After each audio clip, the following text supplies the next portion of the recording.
Hi, I'm Dr. Melinda Miller. It's been a delight to work with the team at Little Scholars today, talking all things learning environments. We looked not just at the design of learning environments, but also all the elements that come into play: our child development knowledge, our learning theories, our aesthetics, and of course our pedagogy. One of the things we focused on today was how to have professional conversations with our teams about learning environments. So we looked at three key questions. What's our teaching intention in the space? What's our pedagogical choices? And what's the role of educator in supporting young children's learning in environments in moments of teaching and learning?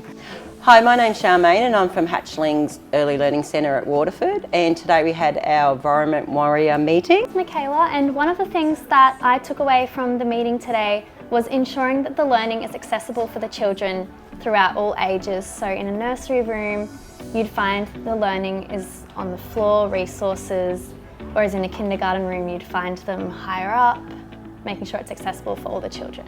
One of the other things, the main things I took away was the why. Why are we changing things? Why have we got things there?